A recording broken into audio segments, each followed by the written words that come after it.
Hey there, Electro Rip. Looks like you're first on the list today. I'm gonna have to strip some parts from these because I thought I had a few dozen of these relays left and I don't. So that's fun and games. They're not the easiest relays to get out, funnily enough.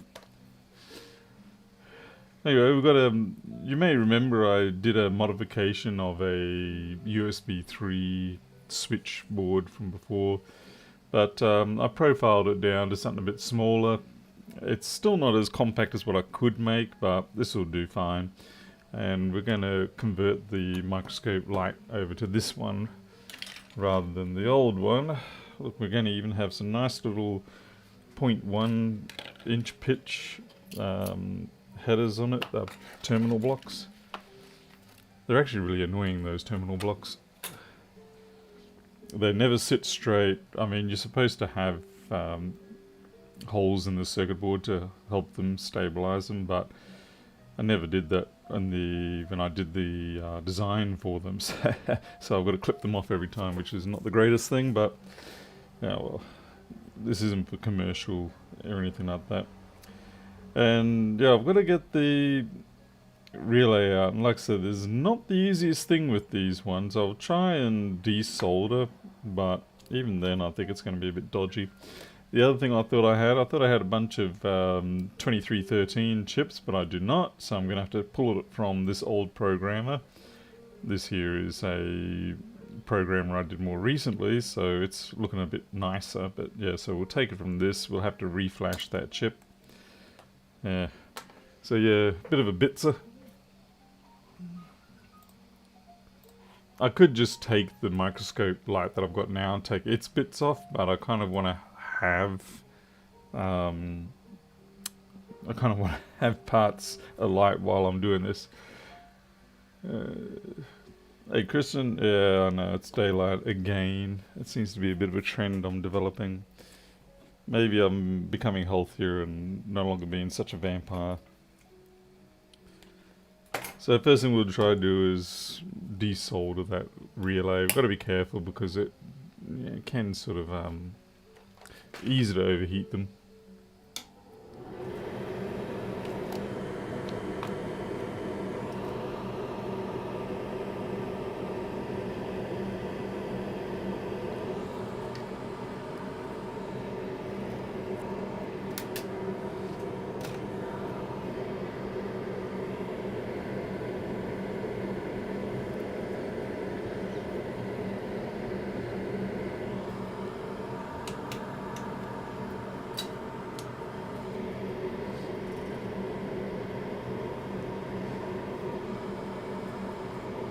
Come on, hurry up, heat up, heat up, heat up. Thank you.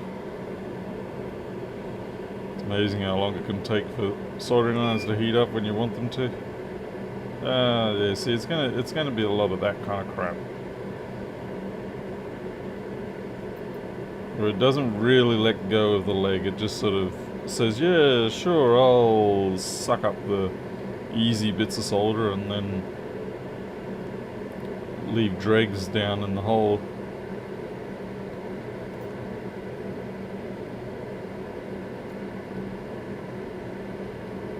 Might have to hot air this thing out or something.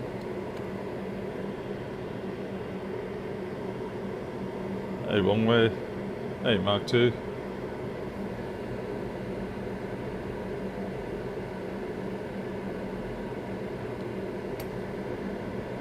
Can't really walk them out either.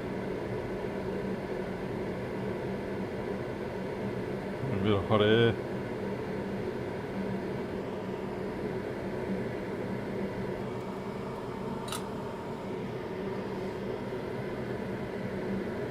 Stick some flux on them, try some hot air and see if it falls out. Very unlikely, but we'll try it. I think the hard thing here is going to be not burning myself. Let's see, maybe I can grab it with... No, I was going to say maybe I can grab it with a vise, but then I realised, like, oh, maybe I can actually.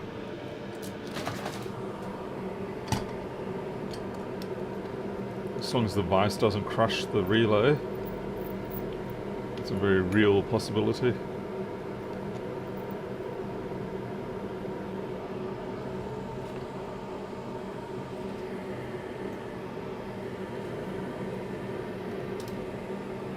Hey there, tradie.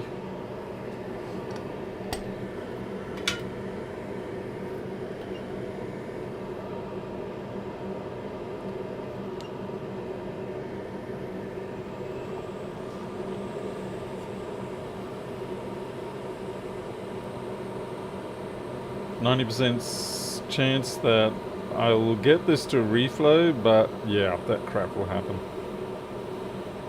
Crap.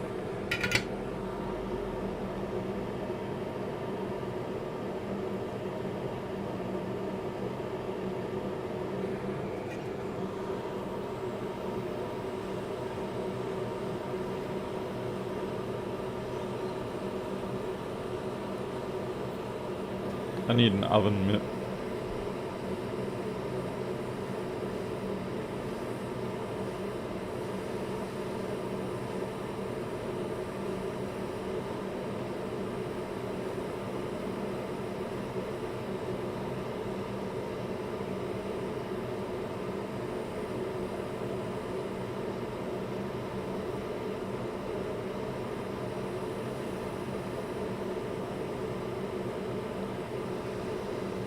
It's happening.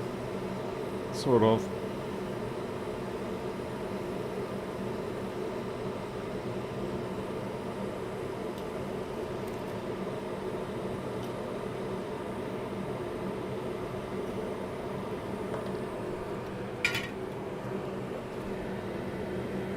Whew.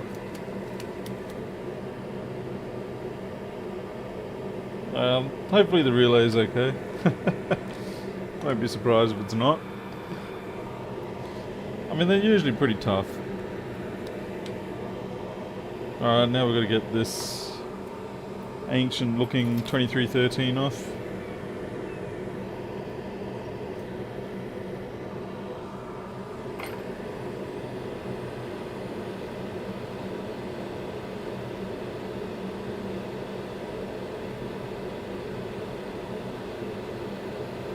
Ugh, it stinks.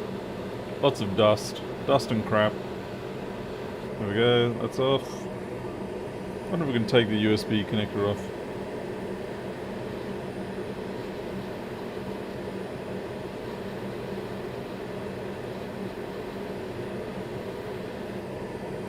Yeah.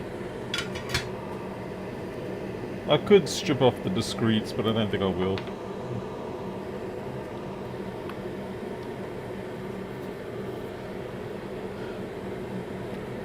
Tradio, I had thought about the wireless option, but at the end of the day, it ends up being more drama than it's worth. You get a fair bit of lag as well. So I opted to not.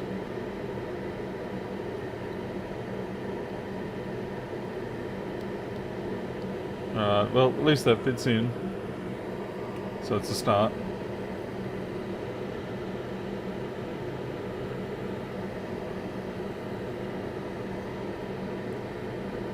I guess we may as well start populating all the small parts. Insane in the mainframe.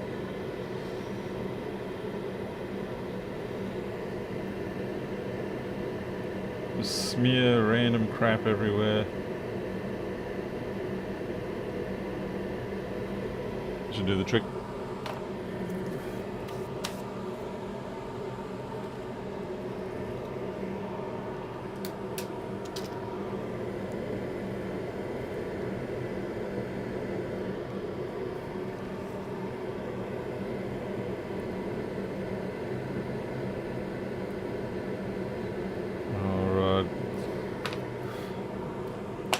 Now to do the fun part of trying to remember what all the parts are, but I've probably got a pretty good idea of what goes where on these ones. They're pretty standard.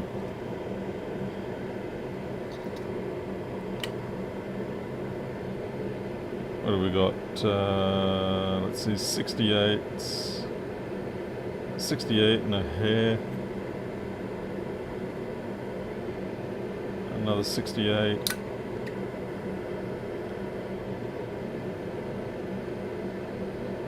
Again, that's a 1K5.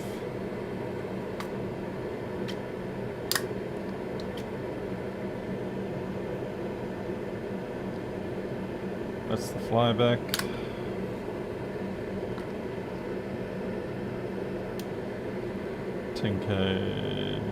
$10K pull-up, that's going to be you.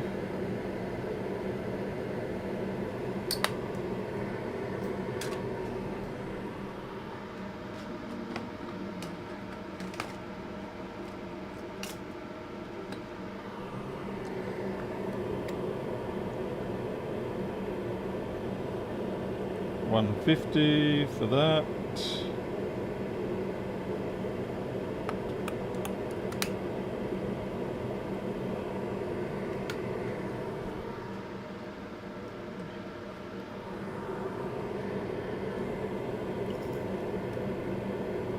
Random 100 nanofarads just splattered everywhere.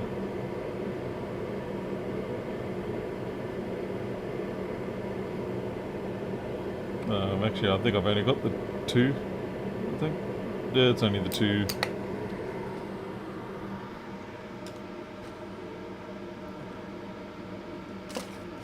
What else have I got?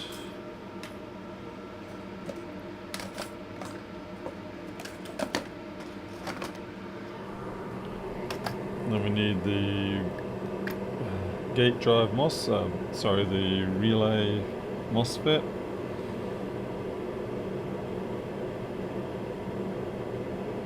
There.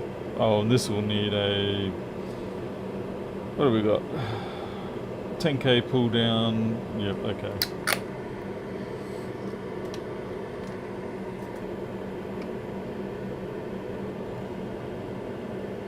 Okay, 10K pull down. I need a 150 for the LED drive. Ach, niemand bak. God damn. These trays are notoriously bad.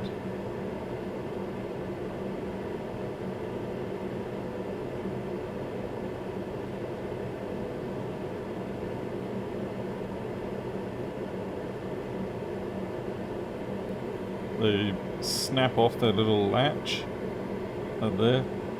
They all do it.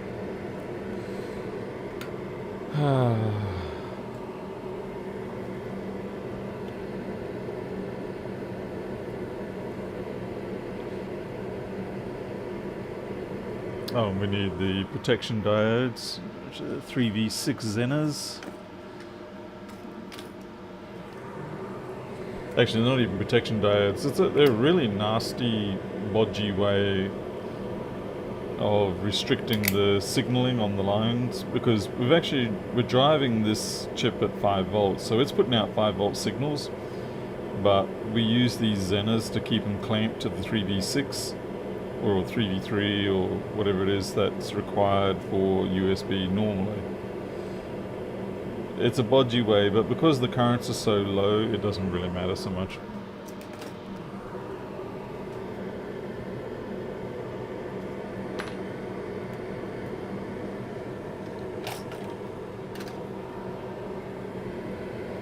Alright. Now for me to regret all the choices I've made.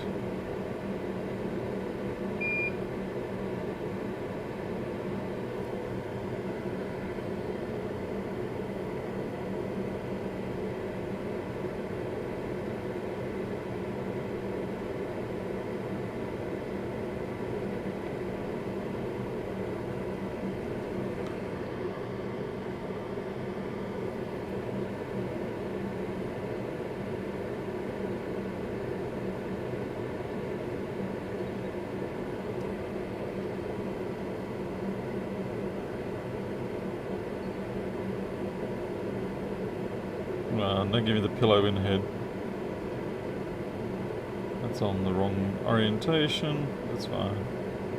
I need to use the bigger iron again.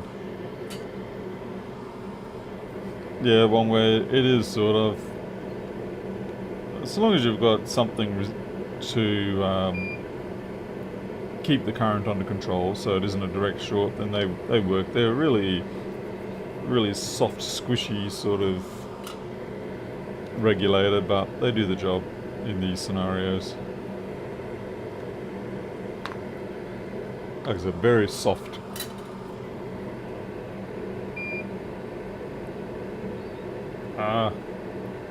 Oh no, I got that right.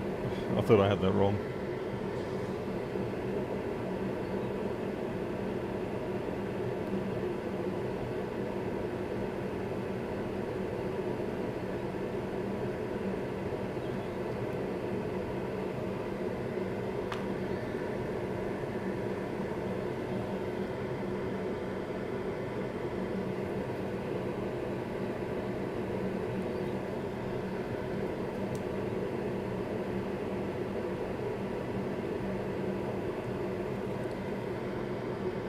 Hey there, Bike Fix.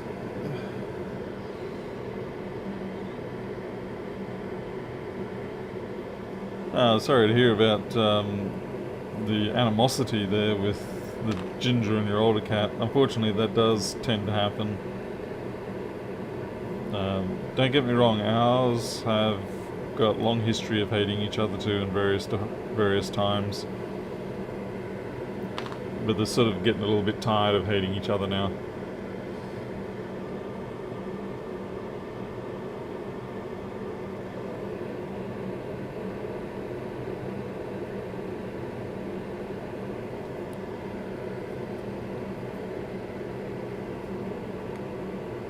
Christian, when you're talking about the Pico, are you talking about the Raspberry Pico thingy? Or something else? Because at the end of the day, most of these things can do a lot of different things. So really it is just a case of you pick your flavour, you learn about it, you get good with it, or good enough. And you don't really tend to change too much because, quite frankly, unless it really can't do what you need it to do, it's very expensive in terms of time and learning to pick up a whole new product, even simple products. I think people undervalue the amount of the important... I think people undervalue the importance of experience with a particular tool.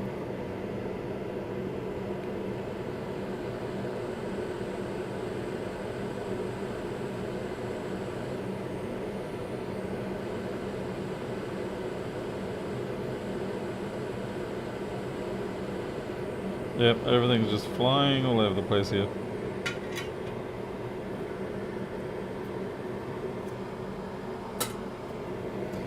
I mean, I won't be doing any projects with the 2313 myself, anything new.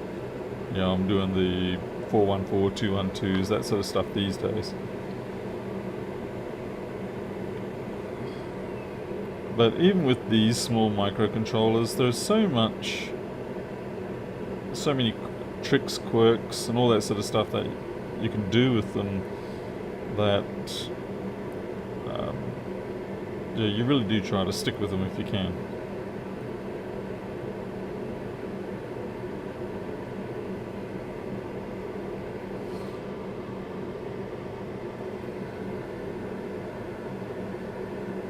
Yeah, there has to be a compelling reason for the change.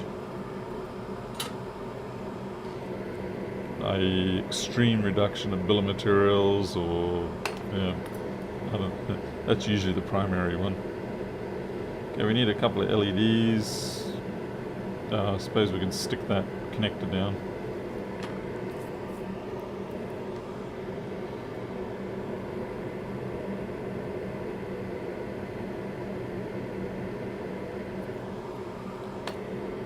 Old guy tolerates young ginger. We've caught them resting a few times. They go back. It's kind of like when you bring out the food. All of a sudden, it's like truce. As soon as the food's consumed, it's like, I hate you. Back to it. Alright, this is a really gnarly this may be a stupid thing for me to do to reuse this connector, but oh well. It makes it entertaining.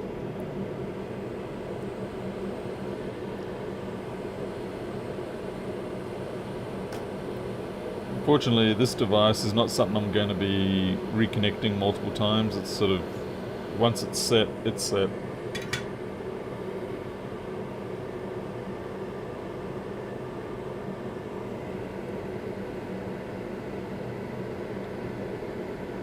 I'm just going to touch up those actual USB pins.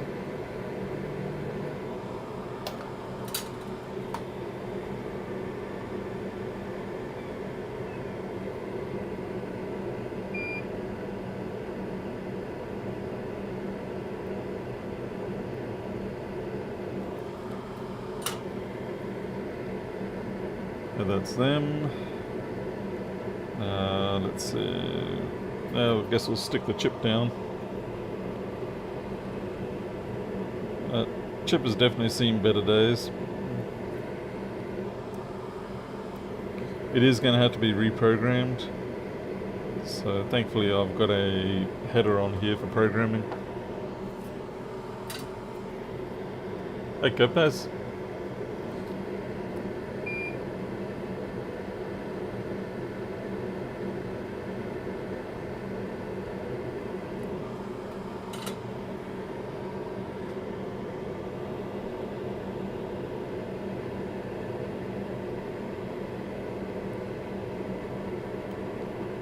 Yeah, I mean, look at that, it's filthy.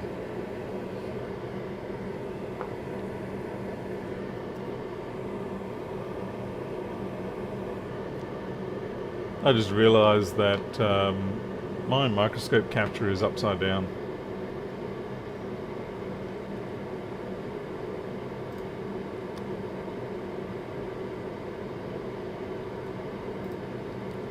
Alright, that is actually the right way.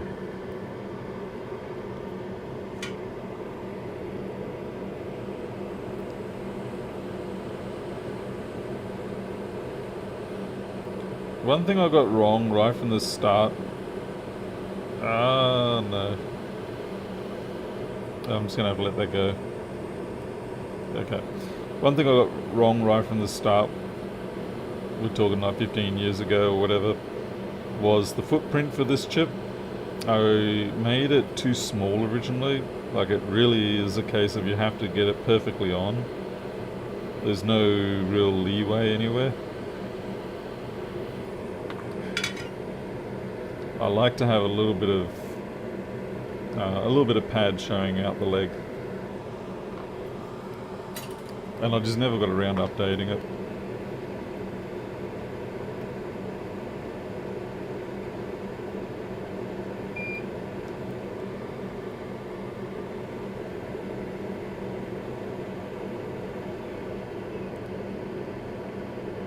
So it's very easy with this particular one to actually have it sort of offset a bit wrong, and anyway, it's working okay here.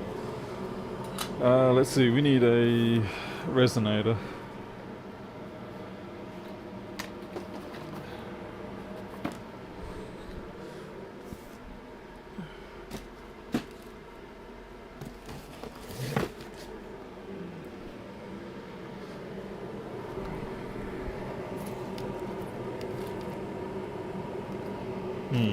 Which one will I use? I'll probably use these ones. Assuming they're 12 megahertz. Yep.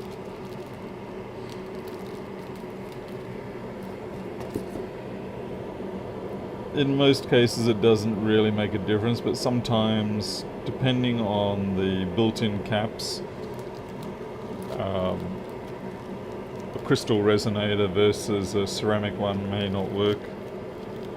It depends on the loading. Oh, this one says it is a ceramic one. Okay, interesting.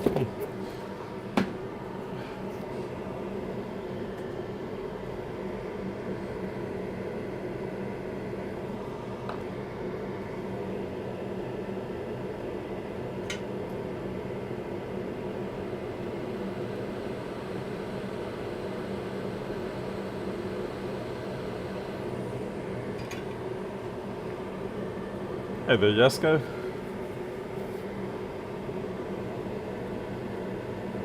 I will probably clean this by hand. I know, it's pretty low and dirty, but that's probably what I'll do. Let's see, I need the LEDs that I use for the microscope light. As soon as I can find where I'll put the microscope light stuff. Ah. Assuming I didn't throw the LEDs somewhere.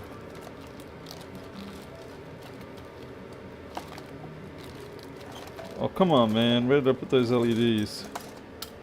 I'm talking... Oh, no, not the microscope. It won't be in the microscope. You idiot. The microscope's one big LED thing. No, you want the USB-C meters. Right. Where did I put those?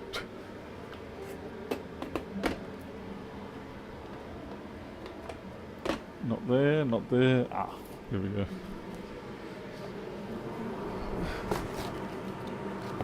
LED green 603s.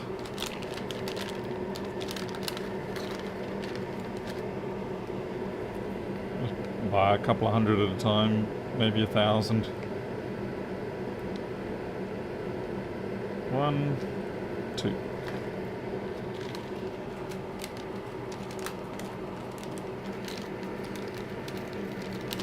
Depends what devices you've got on the board, whether you can go with an ultrasonic or not.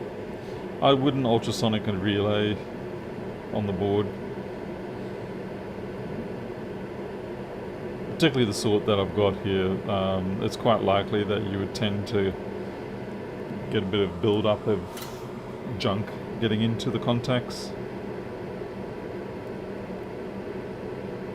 So I don't think that'd take too kindly to being submersed.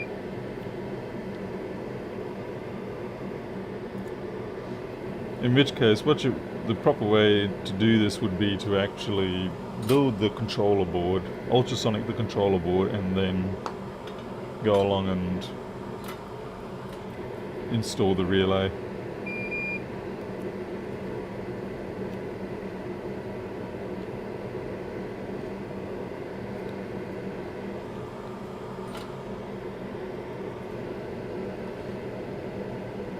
There's also various MEMS devices that you shouldn't really ultrasonic, likewise microphones. Otherwise you basically wreck them.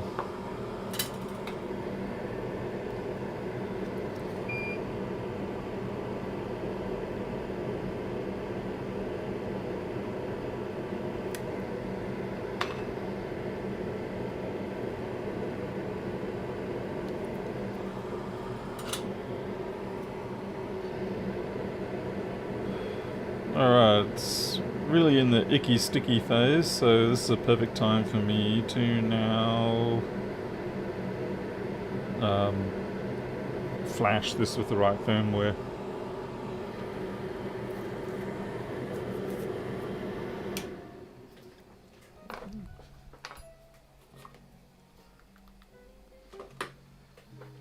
So we use this. This is going to be a flashing tool.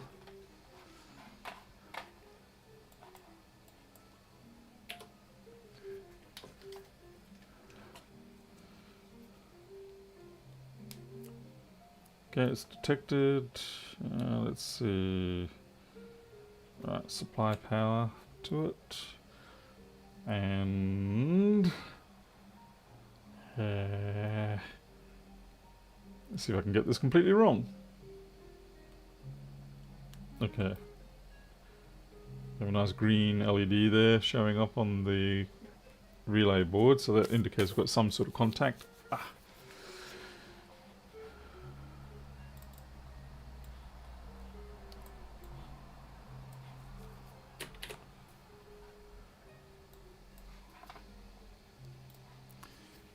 Now I've got to remember where to find the firmware for this.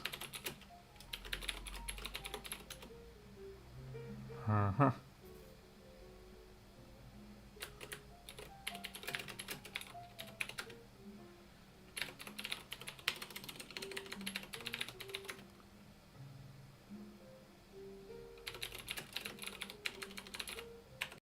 Ah, that's what I want.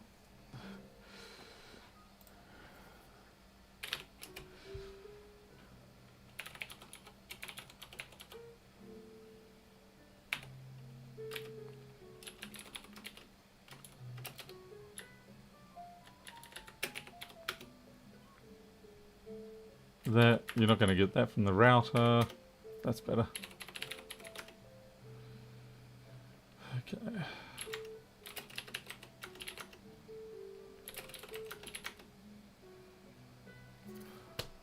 And now is when I realize I have no memory of how I'm going to do what I need to do.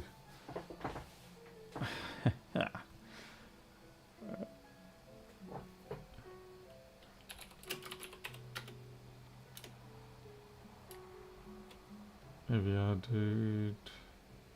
Okay, no, that should actually work fine. Yep.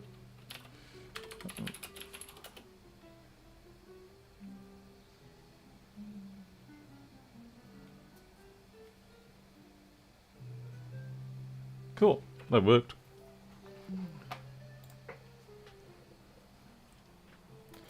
I was lucky. The reason why I took it from that other machine and copied it across was because I knew the other machine. I had used it for the same device, and so it would have been the same programming, and I would have done all the updates that I needed at that time.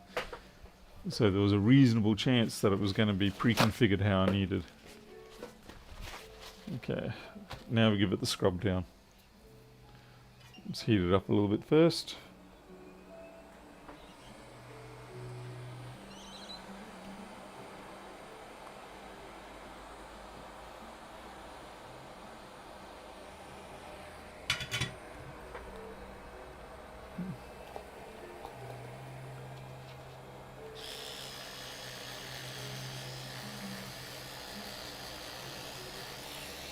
Ah, you're an idiot.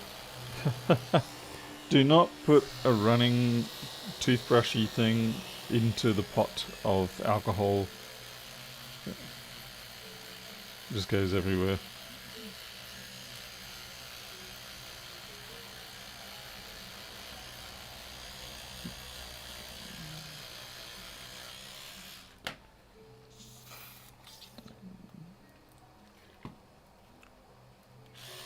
Ultrasonic certainly would do a better job.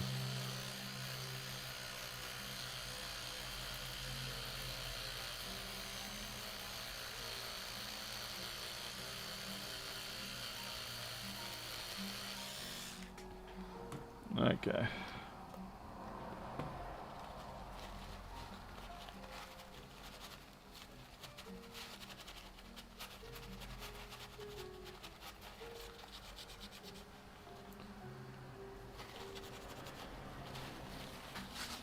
We've still got to put the terminal blocks and the relay on.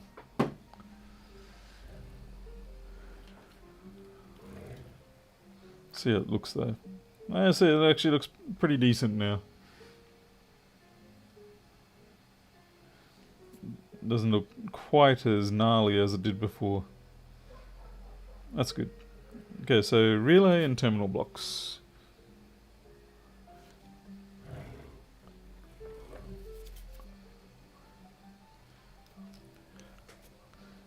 Yeah, Tradie, for my own teeth, I'll just use the wire brush instead. Okay, which one's going to be taller? The Muchins. Nah. Just falls over, why not?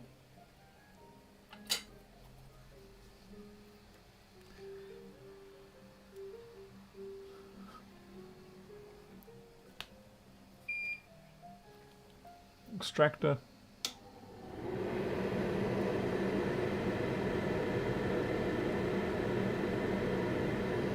I genuinely feel very blind doing soldering like this now. So used to always having a microscope that this feels very unnatural.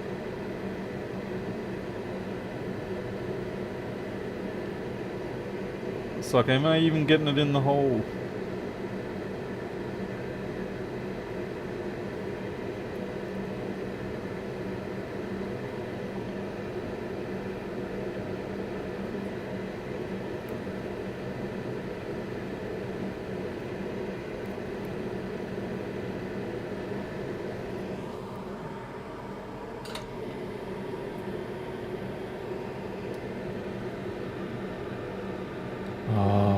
And look, it's offset. That sucks.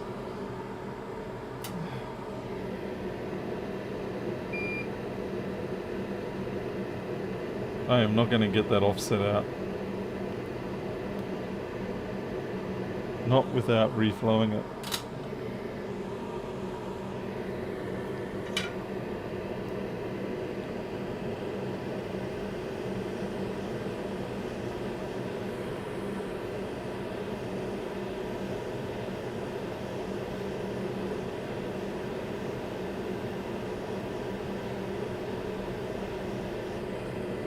Oops.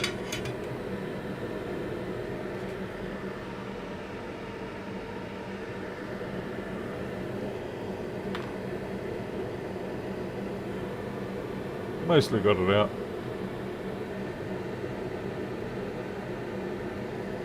And that's warm.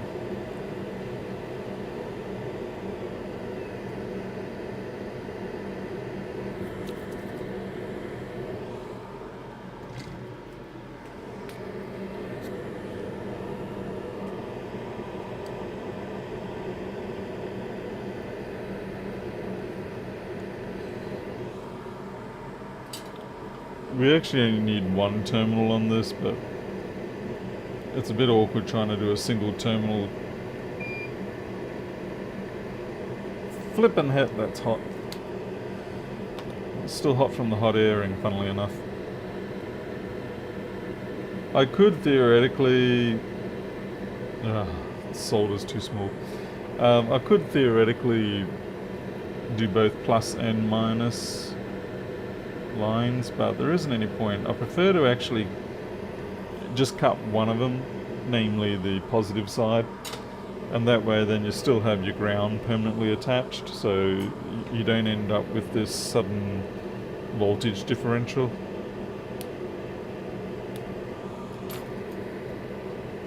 And we're going to go with U, or maybe we should go with U. Our choices: the outer or the inner? That's a tough choice.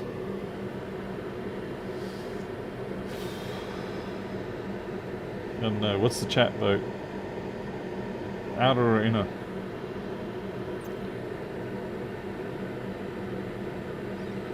The inner is A, so maybe A it should be. Yep, that's it. We're going to go with A.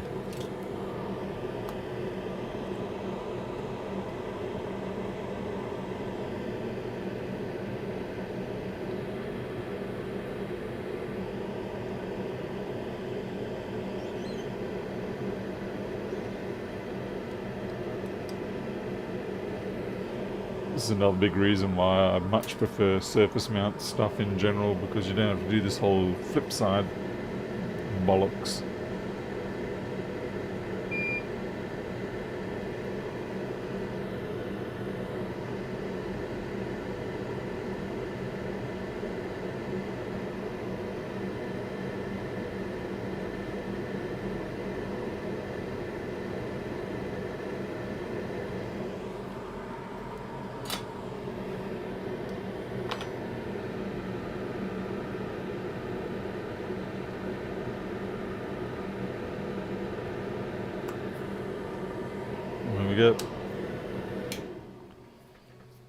And now we've got to see if it actually works. And for that, we have to take away the old one. Disconnected. Go back to wide view a bit. There we go.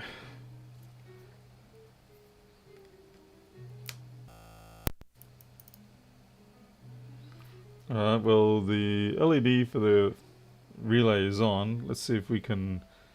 That makes no sense, that should be off. It legitimately should be off.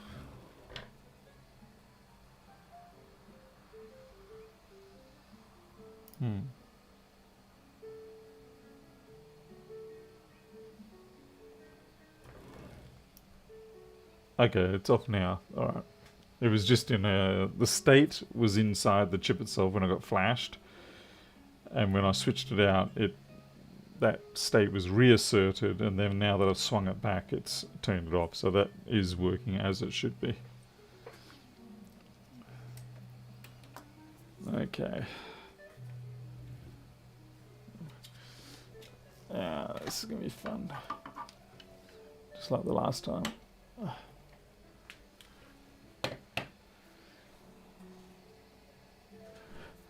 So this is the one we had before.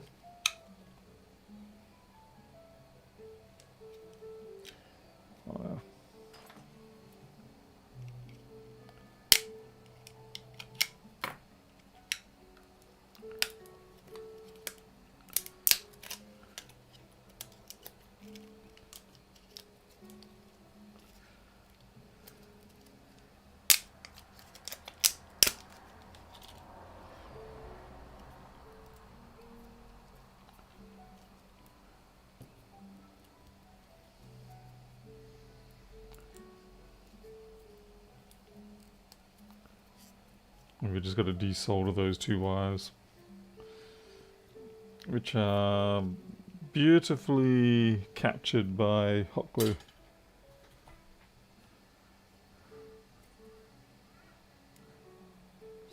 Well, switching the negatives sort of makes more sense from a physics perspective, but the downside is that it does mean that you have a floating ground problem, which is generally frowned upon.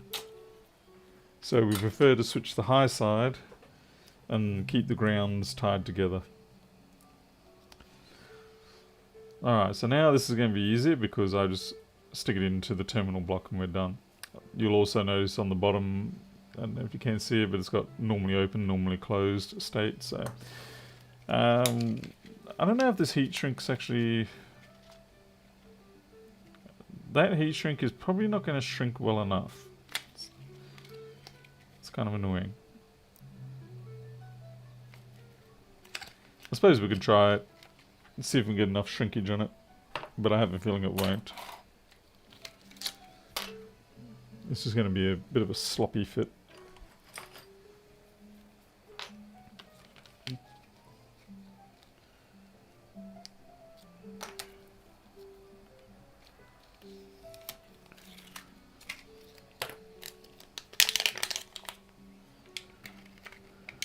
Yeah, prepare for a sloppy fit.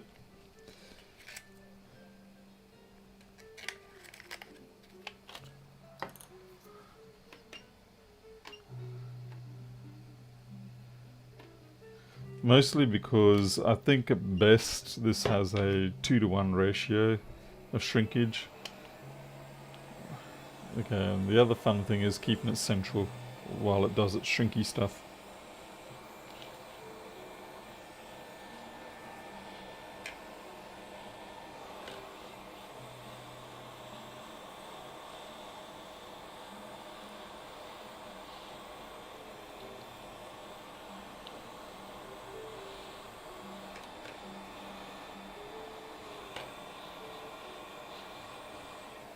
That's not too bad, actually.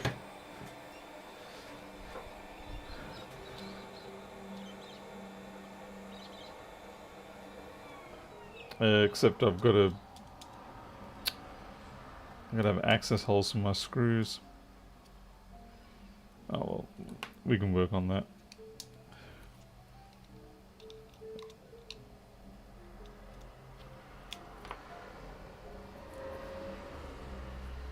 Hey there, Keith McDermott.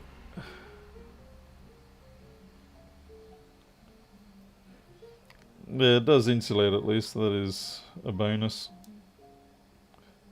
Especially considering the amazing qualities, I'm being facetious here, of a lot of the Chinese stuff.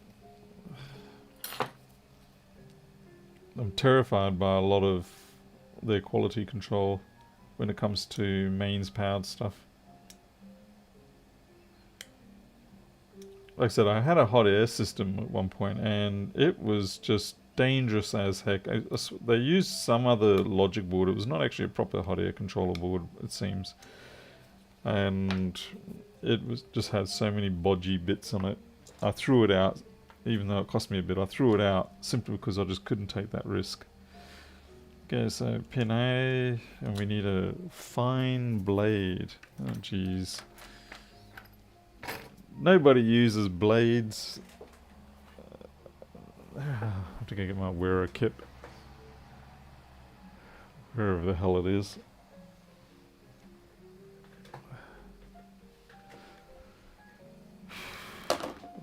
Where are you, wearer?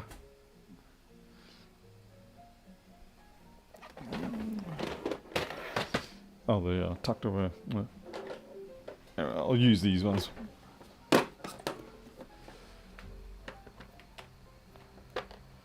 One of these should be fine enough. Would help if I put my glasses back on, then I could actually gauge.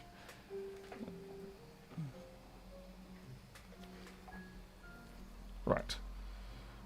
That's a little bit too fine. That's even finer. That's a Torx. What is that? That's Torx 1, Torx 3. What are you? Quarter by 1.2. I think that'll actually do it. Okay,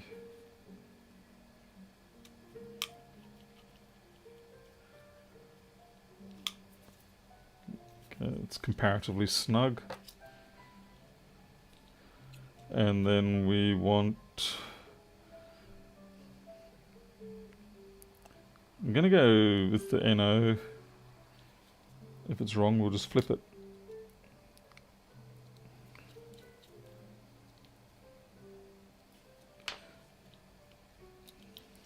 The reason why I went with the normally open is because when we swing the microscope in and out, when we swing it out to be used here, the LED comes on. So that makes me think it's, you want the normally open condition, because when it's not energized, it will be open. Rightio. Okay, plug this in.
Okay. Alright, we should be back to normal here. I don't know why, but for some reason it just dropped OBS just simply stopped listening to that port. When I went and added a second port using the same device, it says, yeah, I can hear this device, but it's got crazy crap. Alright, there we go. It wasn't you, Joseph, it was OBS at fault. Okay, so we've got this old unit. I guess I'll eventually take the parts off this because I've got another couple of these boards. At least if I migrate from this to this, it's just a simple direct migration. I don't have to do anything fancy. I don't even have to reflash anything. I just got to move the parts across. So it was just, I just wanted to have the slightly better physical setup for that relay, because I did know that it was hot glued and all that sort of stuff. And let's see, I need to tape that down until I get my replacement set coming in. There's no point me moving these parts into another one of these bins from the same batch, because they're just going to break as well. So we'll just tape this down for now until the new ones arrive. Okay, put that into the little container. Okay, that's spare USB-C meter. This is the proper workshop one. Okay. Now we can actually see if we can fix something. Huh.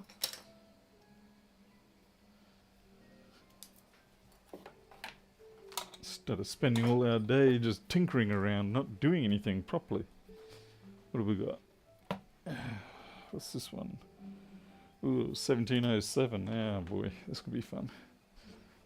At least I got recovery options on the 1707. Too far. Come back. There we go.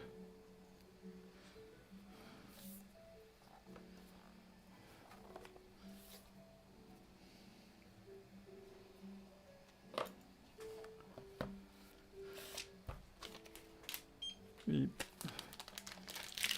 Beep, beep, you're a sheep. Beep, beep, you're a sheep. That bastard of a earworm has been stuck in my head for far too long. It's getting free rent. Tradie, for the most part, we're not. Really are not for the most part. As per usual with most things. Okay, that screw is partially out. Just making note, that screw is partially out, which means it's cross-threaded probably. And they decided we're not going to push it too much further, thankfully.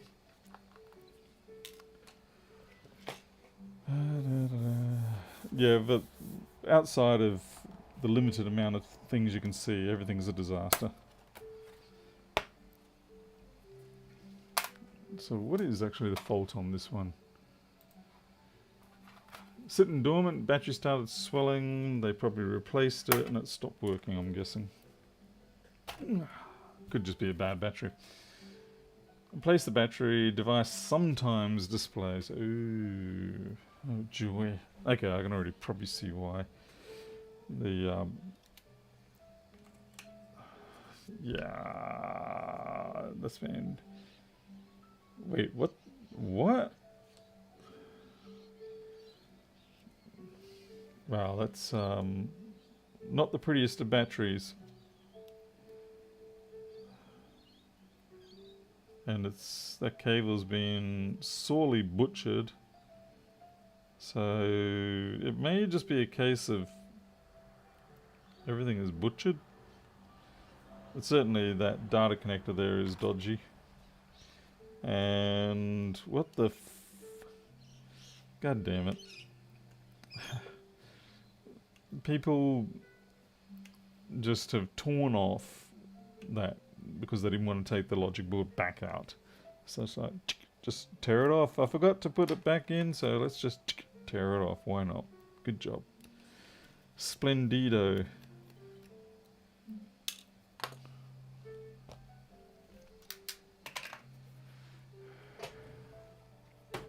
Okay, microscope. Yay, good job, you did your thing. I should say the light did its thing.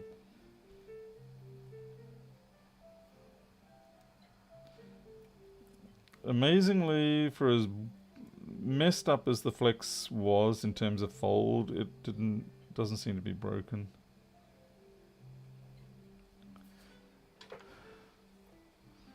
Okay, so what they've done is when they put the flex down, when they went to lock it, they applied an offset force and it caused that locking tab to shift out. So if we put that back in and apply an even force, it might actually work. I'm just going to double check the job codes.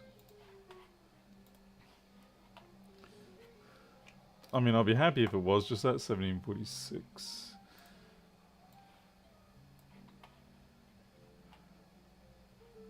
Device was sitting for a year, battery starts swelling, replace the battery. Device sometimes displays, however it also turns off.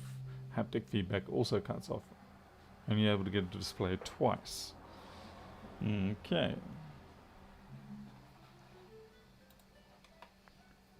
Hey Christos. So it kind of sounds like it has been just sort of intermittently making proper contact with the data link.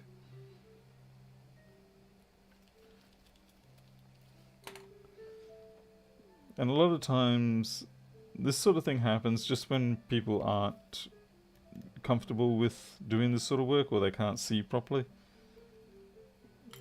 And so it's easy to kind of botch it up. But we'll see if it is the case or whether we have a more complicated situation on hand.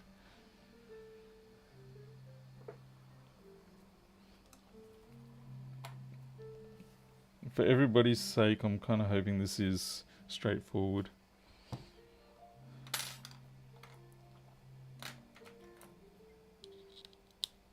Okay, just don't want to obviously display their information. What do we got? 20 volts, 1.2 amp. Okay, so it seems to be charging okay. Will it actually turn on? It should turn on the next 10 seconds or so. Oh dear. Like that, is it? Unless it's gone flat. Let's try manually turning it on. We'll get a shift in the... Oh, sorry folks, I haven't got the meter running.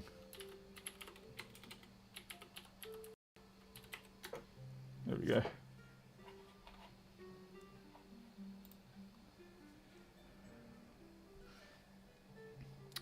Yeah, okay, this is bad news. I said I was kind of hoping it would be a straightforward event and yeah, everybody can go home happy. Let's see if we actually have any activity going on in the ports. We do have activity. So what's going on here?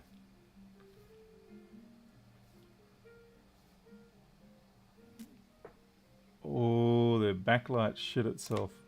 Yeah, okay. I can just see an image there. The backlight's crapped its pants.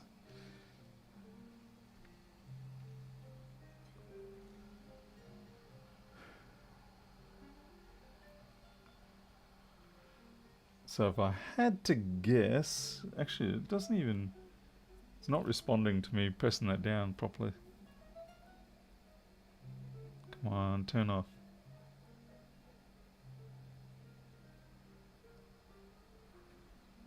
It's not turning off even when I press that. That's concerning. Alright, something has been butchered and the battery just fell out. Yeah. It's not supposed to do that either.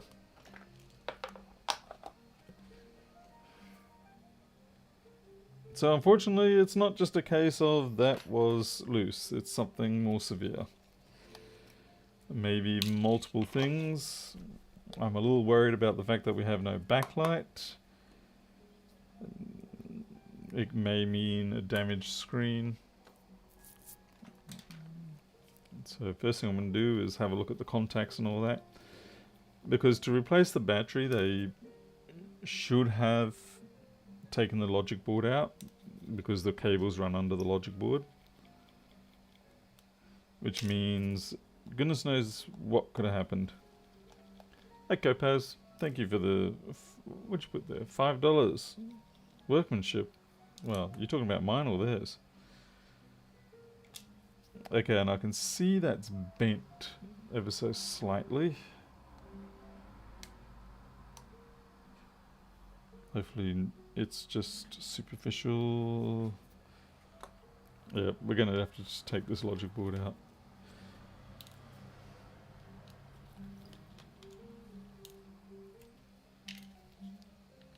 Oh, they got the screws wrong here. I swapped those two. With these machines, the screws that are on the plastic covers, they are domed. They've got like a nice little bull nose, whatever you want to call it. And the ones that go on the plates here, they're flat. So they've actually swapped the flat ones with the domed ones. Unfortunately, in this sort of situation, it shouldn't make a difference. But small things like that, they can make, yeah, they've got to be something you look out for. So we swap them back so they're properly organized now. You do that sort of thing on some iPhones and you will kill the iPhone for sure.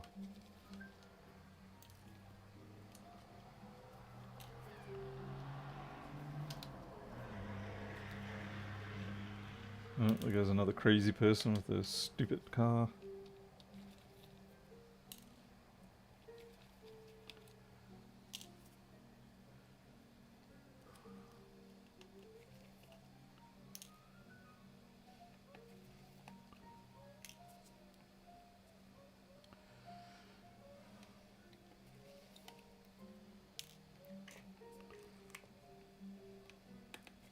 As I said, if people are starting out with this sort of repair, it's understandable that things like that get mixed up. Particularly if you do things like just throw all the screws onto the ground or attach them all to a magnet. Like if you watch Louis Rossmann do his disassemblies, he just throws everything onto one magnet. But the difference there is that he knows, he recognizes the screw types and their positions from memory as opposed to anything else. He just knows where they go. But when you're starting out, that's not such an easy thing to remember. I like using these particular containers because they give me enough sort of divisions to be able to isolate groups of screws enough that I don't have to remember everything.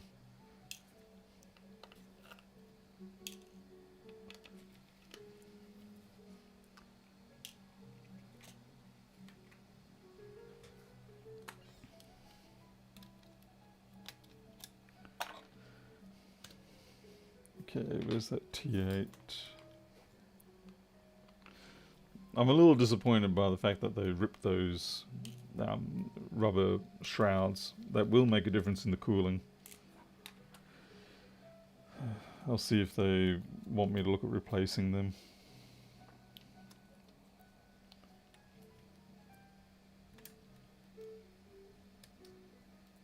I'm kind of worried that this here is the flex for the on-off button, and I'm kind of worried that has been torn and they've just sort of covered it over.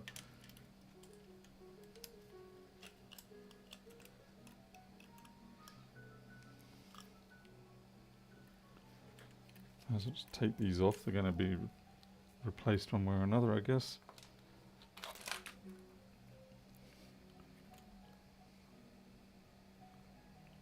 Well, they managed to jam it, unfortunately. But yeah, if I lift this up, this little plastic sort of thing here, am I going to see a torn connection? No, that one actually seems okay. Alright. Sometimes you'll get the people that have torn this off and it kills the on-off button. And the Touch ID, obviously.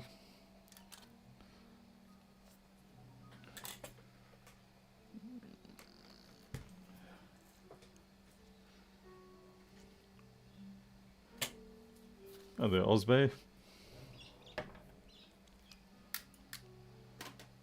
Alright, so no backlight and no on-off response.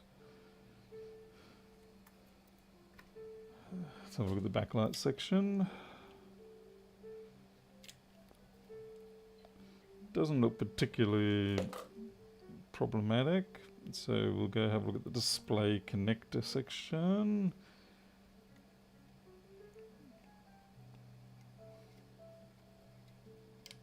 Maybe it just wasn't plugged in properly.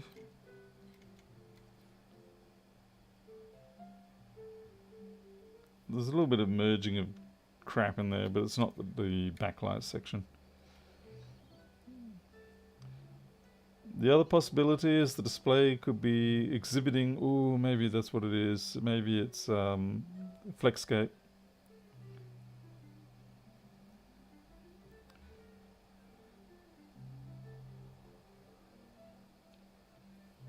Oh, they've got, there we go, lid sensor problems here.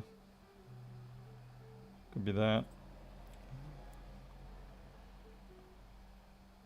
And that might explain why it doesn't respond to the on-off button, because it will be thinking if the lid is down, it's like, I'm not going to listen to the on-off button. It's like, go to hell, someone's cheating, someone's lying. So I would say it's possible that that is what's happening. I'm just checking over everything else because, as we know, this particular area here, you can see it's got junk building up. So that will kill the board soon enough.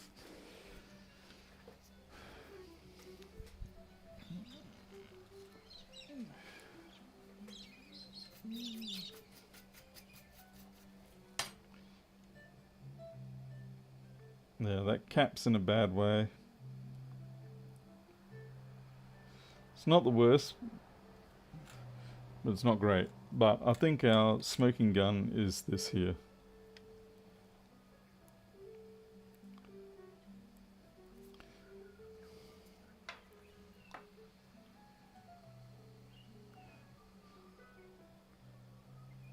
Thank you very much for the 55, Osbay. Quite sure what those are, but okay, was there something there? Well, that resistor just fell off. I think I need more light here, and I think I need the microscope camera to also... Yeah, is that good enough light now for you all?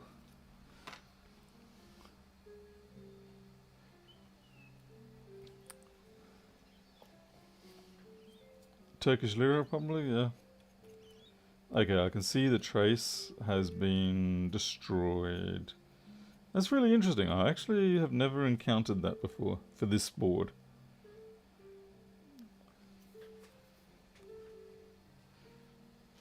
You can trick the sensor with the magnet, yes.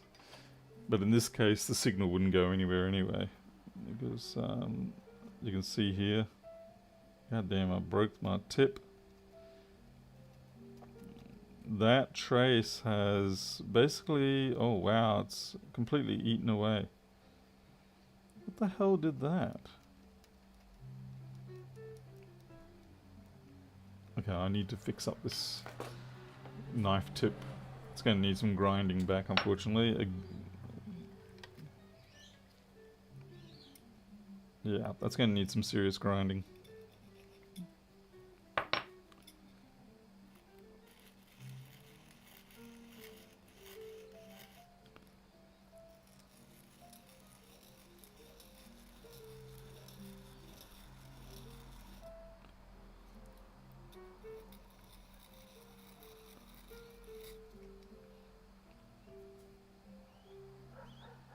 That's going to get me out of trouble, that's good.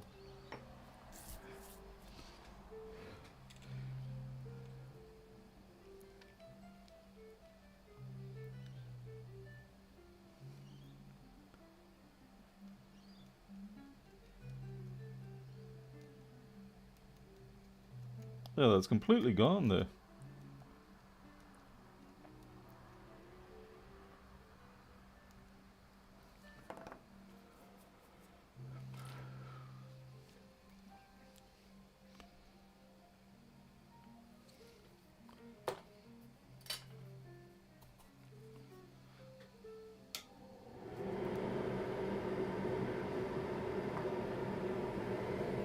Yeah, me sharpening knives is never a good thing because I'm not good at it.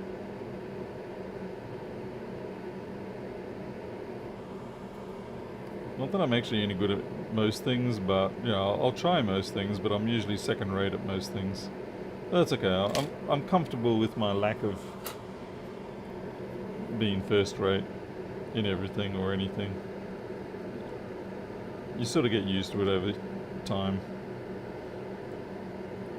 Like when I used to play squash, my team was always runner-up. I was just runner-up on so many things in life. You sort of get used to just accepting that there's going to be someone bigger and better than you, but you're fine with that. You live with it, you learn. There is a tiny nub of copper down there which I might just be able to utilise. Hey B-Blood, good to see you make it. Now you won't have to write a dissertation.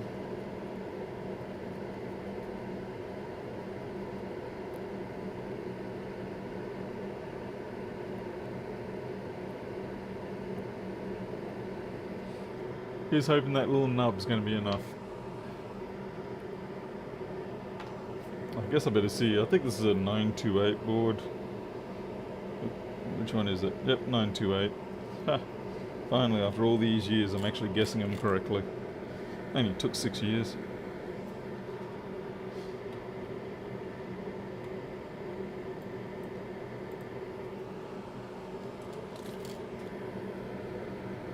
And I just realised I haven't got my flex board view up here. Oh yeah, I have. Looks like it's an old version, but it'll do.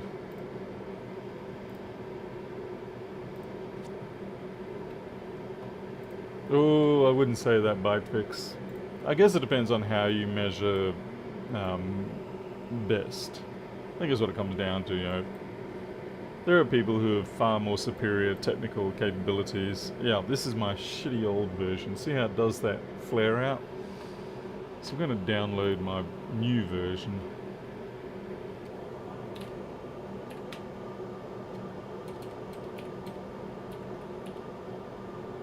No, not 6, you moron. 5. Okay, download. Oh, better not show you those details, otherwise you'll get a free copy.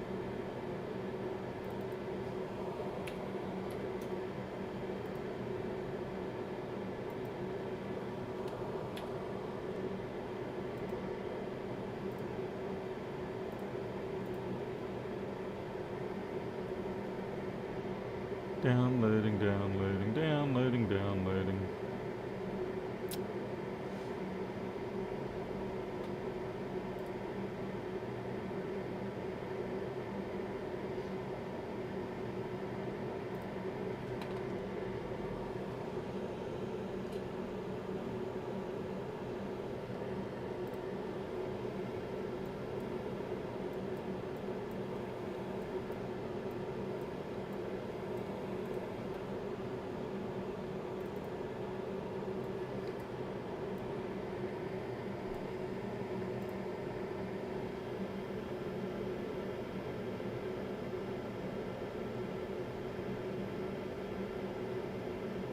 What? Only 95? Man, I'm up to 103 now.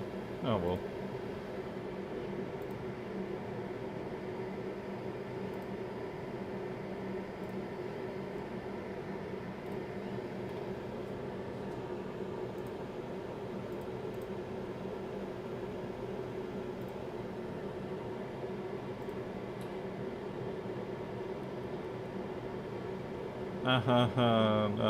Damn it.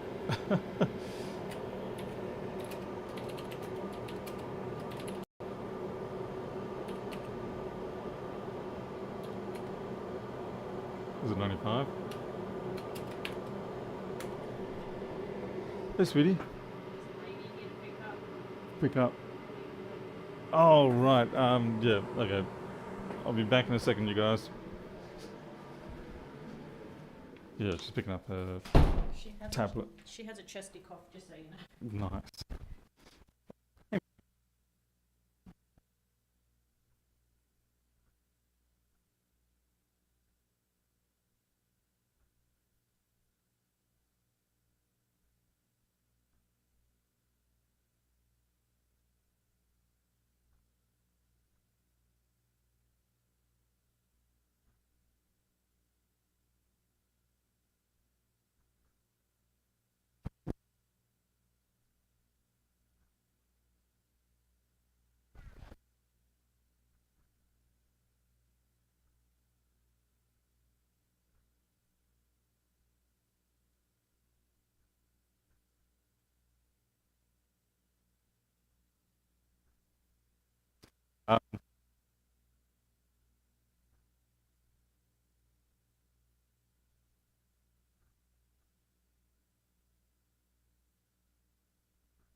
See how that goes.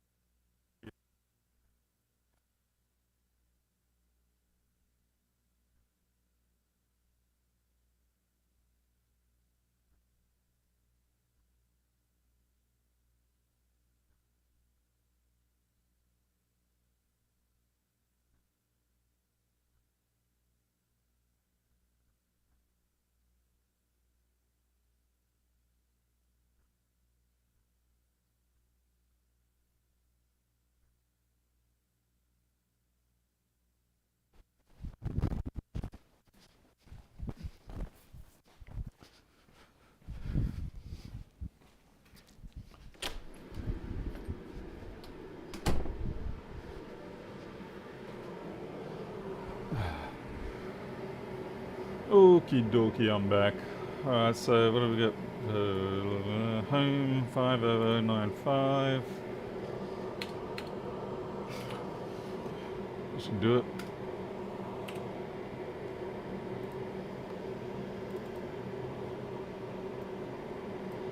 And yeah, lo and behold, license to me. 928. Oh, lo and behold, there you are. See, no more stupid flaring out like it was doing before. Patrick, yeah, works for Mac, Win, Linux, at all. Okay, so we want to find out. We've lost this whole section here, and lo and behold, Hall sensor right. So what have we got there? It's a 10k resistor and a 1 nanofarad. That's just simply to stop it being noisy. Alright. At least we know what we're dealing with. And then it... So basically the signal goes from here, through this resistor, off to the SMC and things like that. B-Blood, I did not get that pin removed because I couldn't get a hold of a... suitable tap. No one in town has anything smaller than a 3 metric M3. And it's like, yep, great, thanks. I mean, that's to be expected in a town like this. So yeah, somehow I'm gonna have to go and find myself probably a 1.5 or 1.7 or something like that.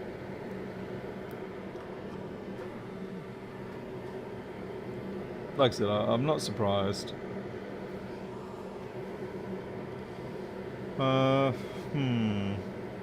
Trying to decide what I'm gonna do first. I think I might try and get that trace sorted out.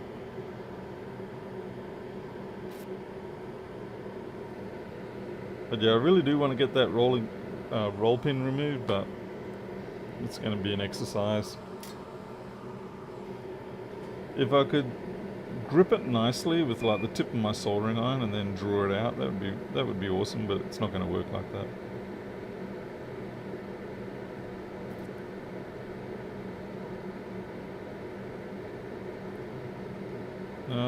This is going to be really sort of touch and go.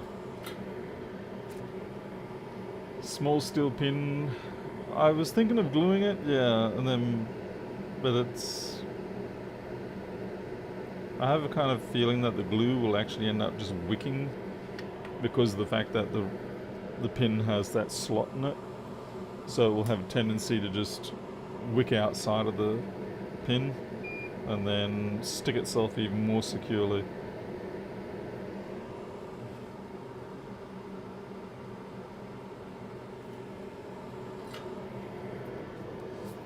I'm trying to think what wire to use here.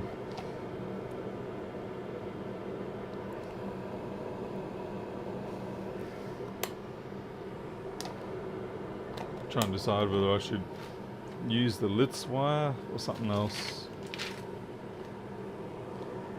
Wait, Where the hell's my Litz wire? Should always be in this container and it's not. That's bad news. Someone stole my Litz wire. Jerks.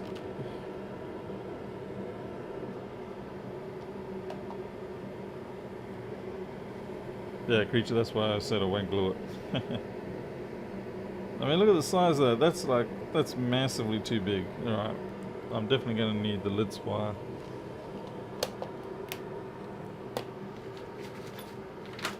I just don't know what I've done with it. The other thing I could use, of course, is fingerprint sensor wire.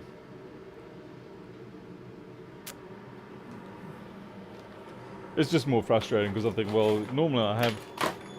Crikey.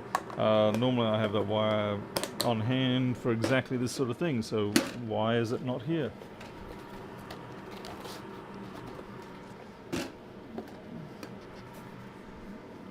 Now I've got to go find it.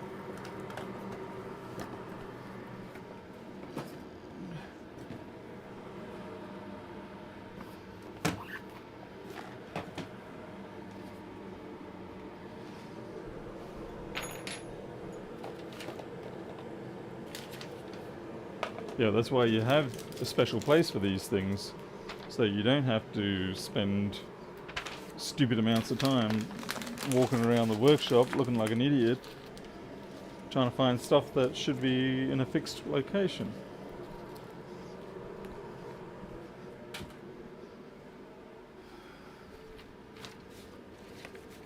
I mean, that wire that I had, that's like a lifetime supply. I don't want to have to go and buy another lot of it.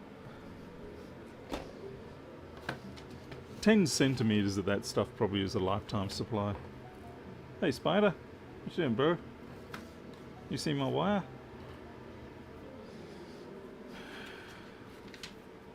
Alright, I'm gonna have to use fingerprint wire. Not a big fan of this stuff.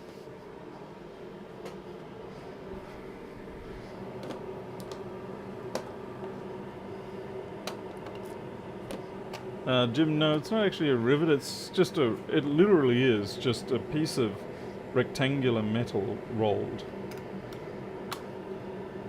But it's hardened, so you can't even really drill it out very easily. It chews your drill bits up more than it'll chip them more than anything else. Okay, this is what I'm going to have to use. I'll need to pre-tin it.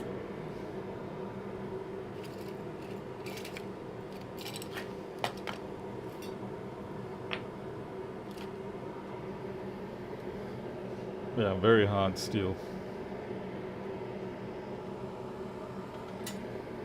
Okay, pre-tin this wire.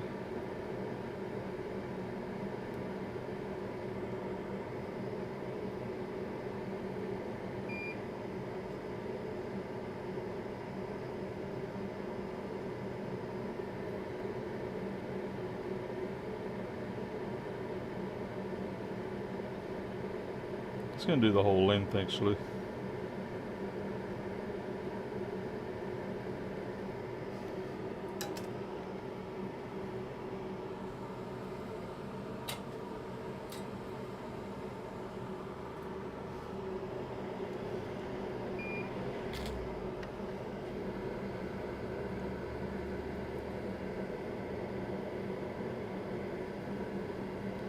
Main reason why I really like the Litz wire is because it's very workable.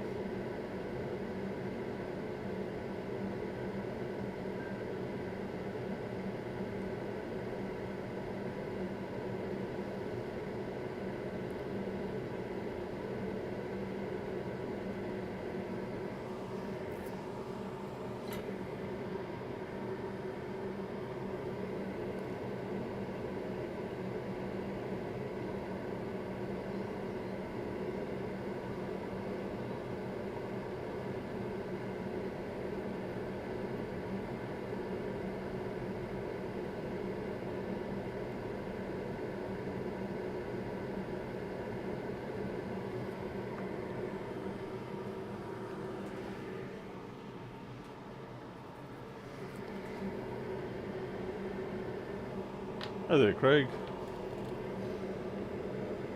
This wire is 0.01 millimeters, or is it 0.1 millimeter or whatever. Anyway, it's the stuff that you use for when you're fixing up the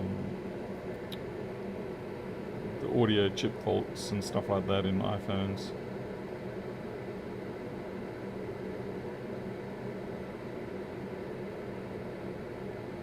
We shouldn't have to take it through to this test pad because that's just it, yeah, it's just a test pad.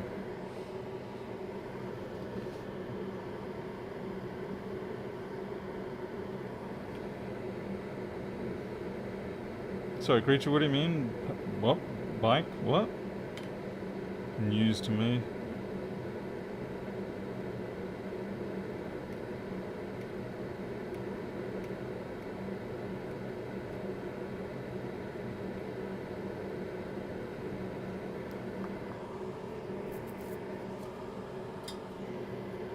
Oh, the roll pin? No, it's for a car. It's a car headlight selector switch.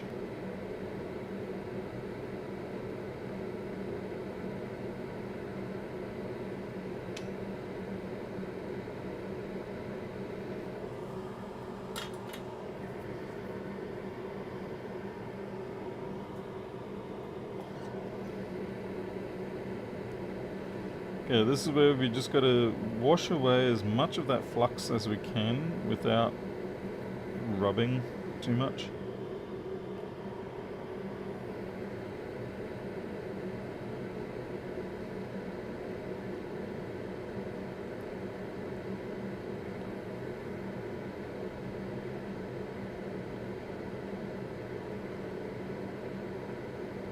Because I want to be able to tack this down.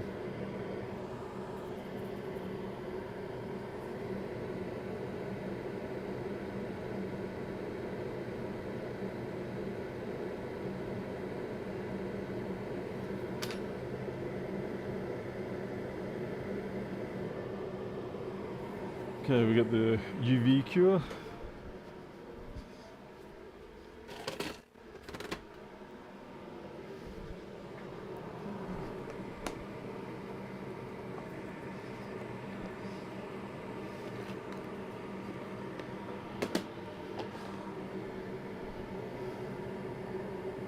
Yeah, we're up to 13th gen. This YouTube machine is a 12th gen. My gaming machine's an 8th gen, and my development machine is a 10th gen. And they're all i5s. I think most of them are, you know, like 12600, 10600. But I think the 8th gen is a 400. Okay, I'm trying to decide whether I should get that to blend into the body or just leave it be. Kind of want it to wick out a little more. So we'll just temp it out with a little bit of...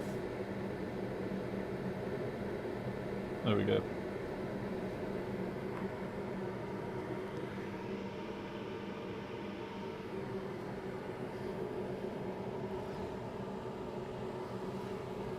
I mean, i7 would be nice, but realistically, i5 did the trick for me. Okay, so we're going to use our UV light.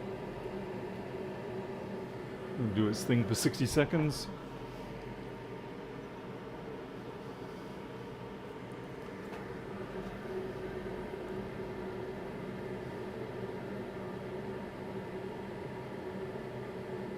Trader, I'm actually using 2204. No, 2210, I think. I am using a new version, it's just that I replaced the desktop manager. So if, what is it? OSP... Yeah, 2204. I'm using the long-term release.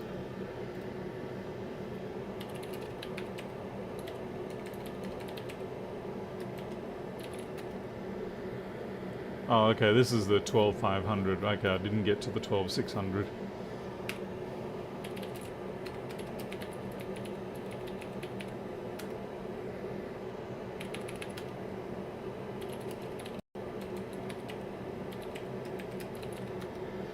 and my upstairs, my development machine is a 10400. Okay.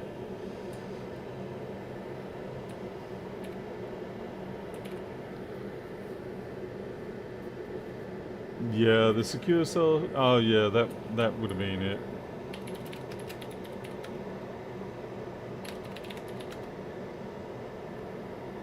Yeah, this is probably it. Yeah, here we go. Yeah. The reason why that one doesn't get upgraded is because there's no real compelling reason. It's just my data recovery machine. So all of my tools and programs and all that are already set up to work for it. And if I go and change something, it's probably going to break more things than I want. Yeah, let's see if this is any good.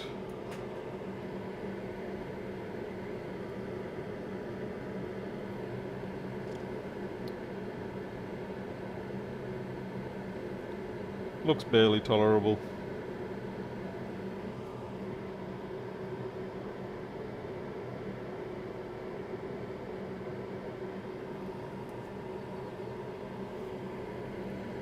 Yeah, well, it's not on public network anyway. Yeah, obviously it's on my internal LAN, but that's about it. It doesn't, it's got no exposed points to the outside world.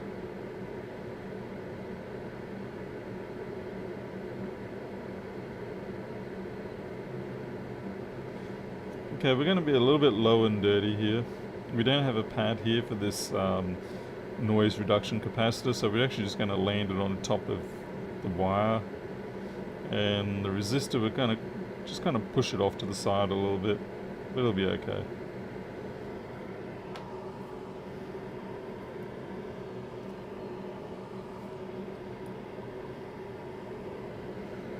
Yeah, once you get machines working how you want them to work, you really don't want to mess around with them unless you've got a genuinely compelling reason to do so.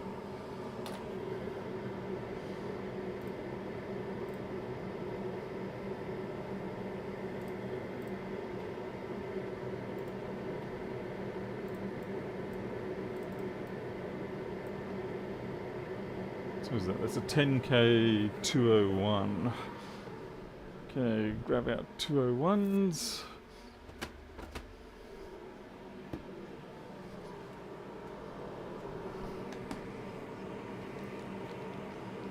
Zero ohm. Probably a little low for that. 470, still a bit low. 68. 1K, we get in there. 10K, we're right there.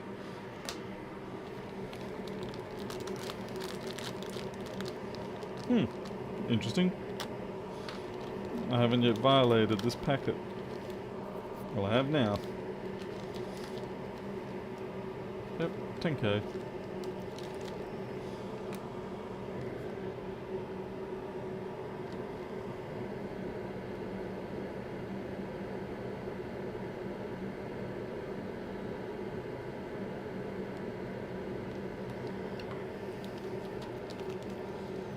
Those are wondering, a 201 size component in terms of millimeters, that is 1/2 millimeter by 1/4 of a millimeter in size.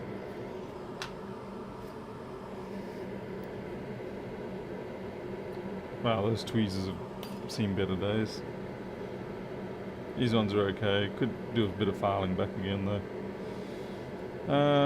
Right. Now I've got to work out how I want to attach this, what technique I'm going to use. Probably can hot air it, but we'll see.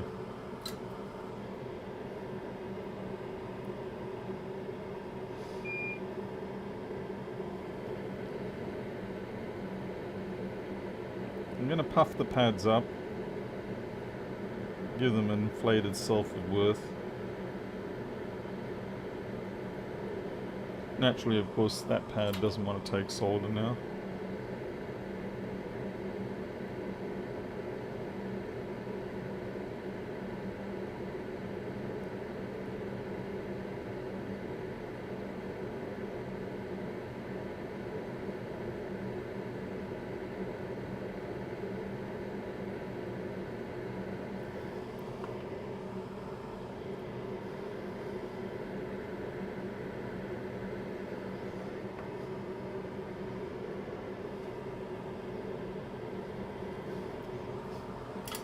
Sometimes I do, John, sometimes I do.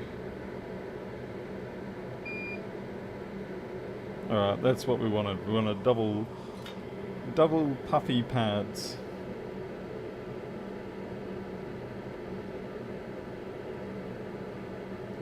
And then hopefully the hot air will do the trick.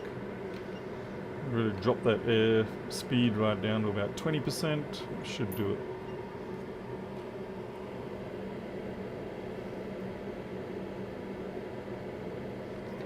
Helps if I turn it on. Once again, the atom catches me out.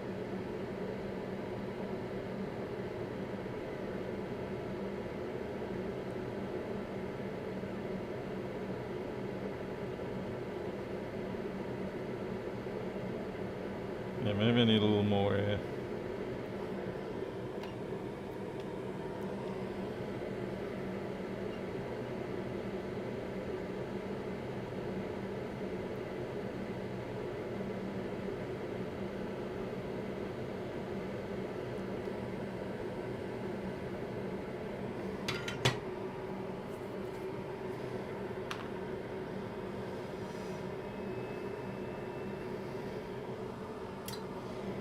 Alright, so now we're going to put a bit of solder on the top of the wire itself. It's probably not going to take, but we're going to try.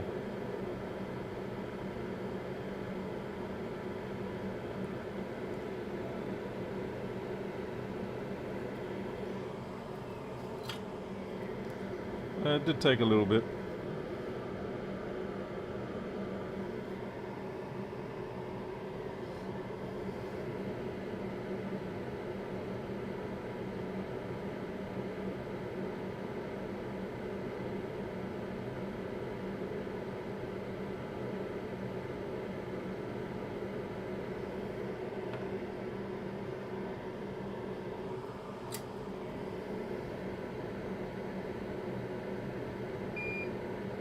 It's ridiculous. This is a very small tip and yet it looks massive. Okay, 1000 picofarad, 1 nanofarad basically. Well, not basically, it is 1 nanofarad. And it'll be 201. I can get pretty sloppy with this one. I'm sure anything from about 1 nanofarad to 100 nanofarad would be perfectly fine on this.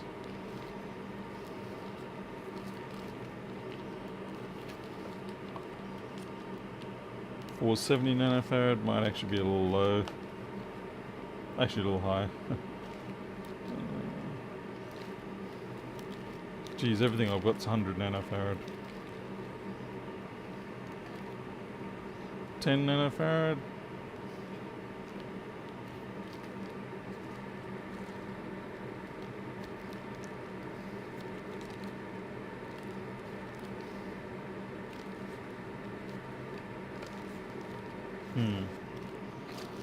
So I got 10 nanofarad. I'll be fine. I'll be very surprised if there's any issues putting a 10 nanofarad in place of the 1 nanofarad for this particular function.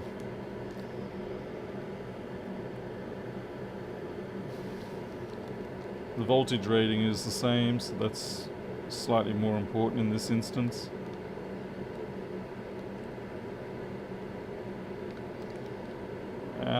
There it is.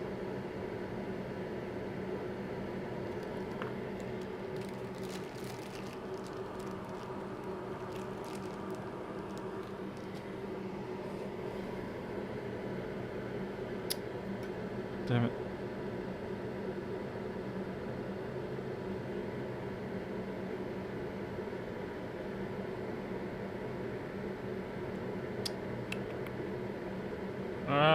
Don't fall down the hole.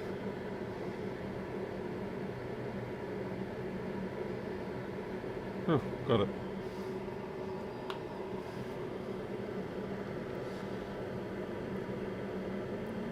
From a technical perspective, the only real difference that this is going to see is that the square wave coming out of it, when it switches one way or the other, will have a ever so slightly softer knee on the edge, the corner, and that is about it.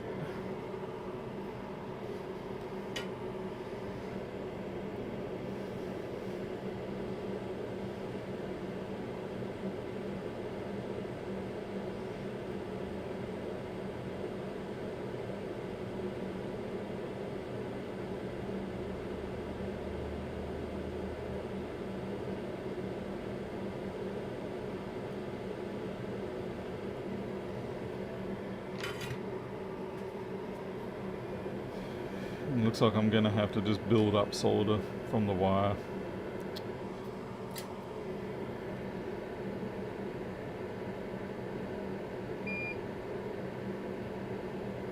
Like dirty like that. Just created a bit of a flood there. I can see it's connected, so that's good. Yeah, this is like super bodgy.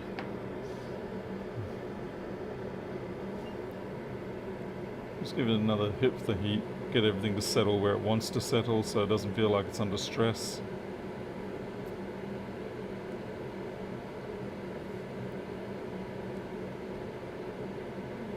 Oh, that one moved. That was my own dumb fault too. That one is not so much a stress position, it's just simply a...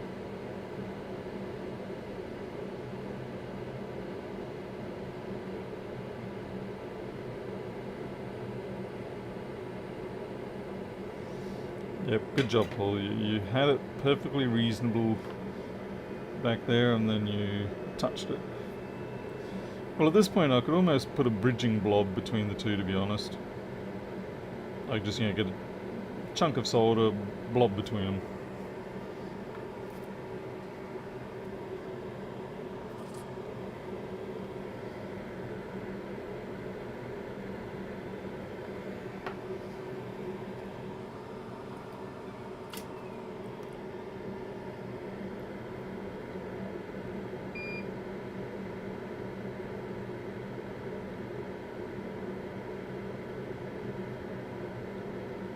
Yeah, dirty like that.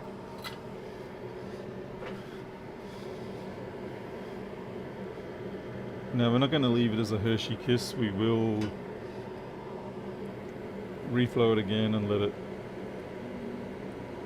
get rid of that stress point.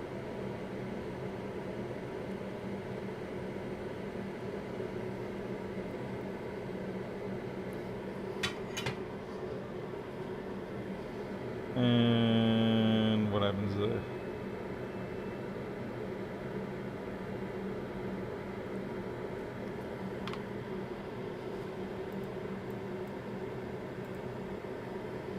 Yeah, this bottom one here is ground. I'm just going to verify that that is connected.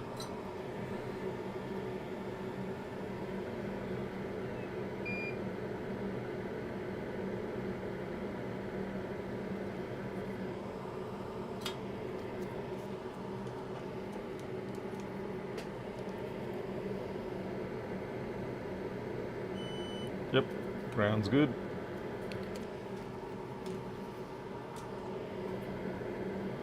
Okay, and while this is still warm, I will try and flush away some of that flux.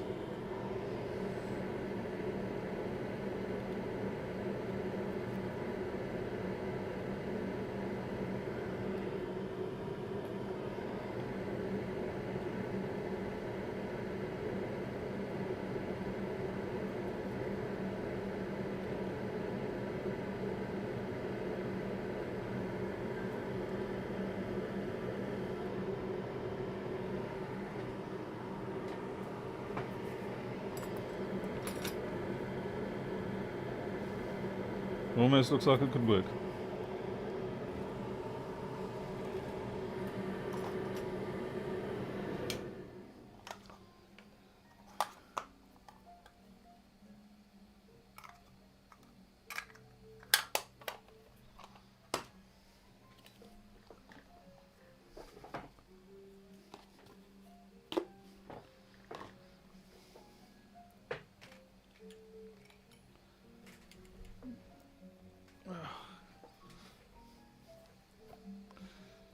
Don't know what I'm going to do about their battery falling out. It's kind of... this crossbar is a little bit short and it's pulling the packs in. It's not giving them enough distance to be able to lay flat onto the underside of the case so that they can bond properly.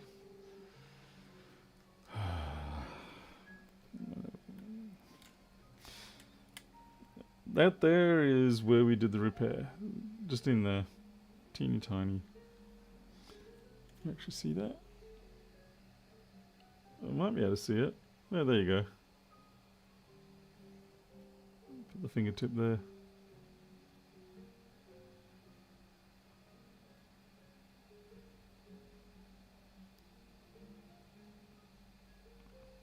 It's quite small.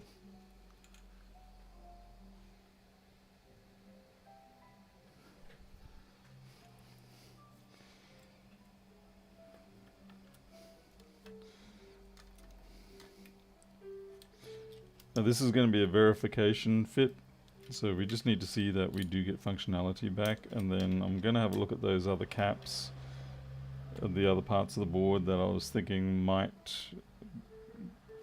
be trouble a little bit later on.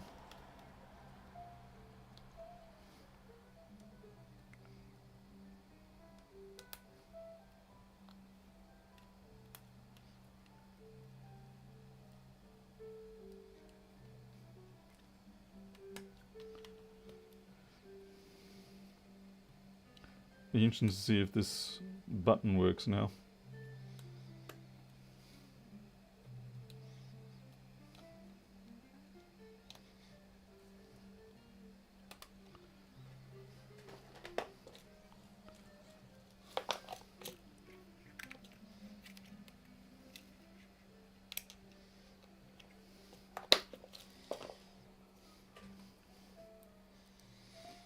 We've got enough things connected here, so let's...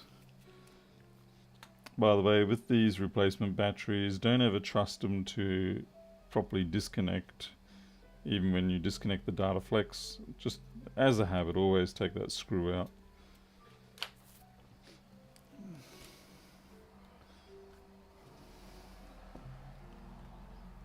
Okay, so hopefully things haven't gone backwards.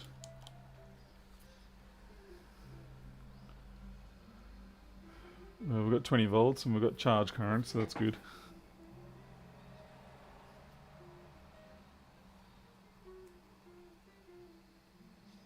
Hey, we got a backlight.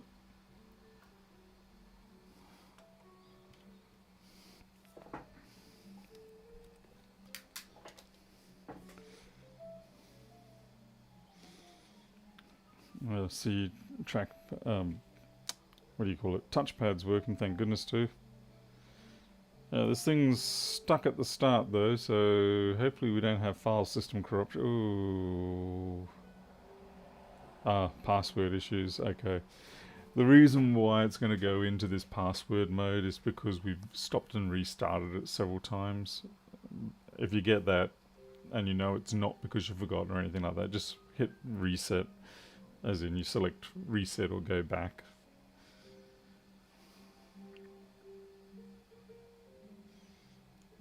Okay, now we're back. Alright, straight away it's come up with the details. Now it'll be interesting to see whether this button works.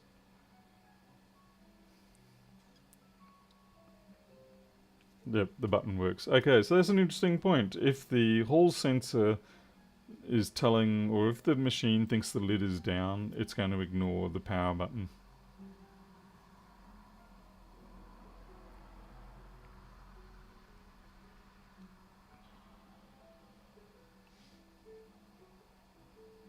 Okay, it's booting up now. Okay, so that is fixed. We got both faults in one hit. So that was good. Alright, I'm out of here. I've got to go do dinner and stuff like that. Well, not do dinner. Elita does that hard work. I'm going to go and eat dinner. And then I'm going to have to go do some software development and try to get the sales of FlexBoard View up a bit more. Get some promotional material out there. Got to get those sales and upgrades going. Otherwise, I can't live a life of luxury. And I mean, I want to live a life of luxury, so do the cats. So, better go do that. Alright, I'm out of here. You take care. I'll see you all next time.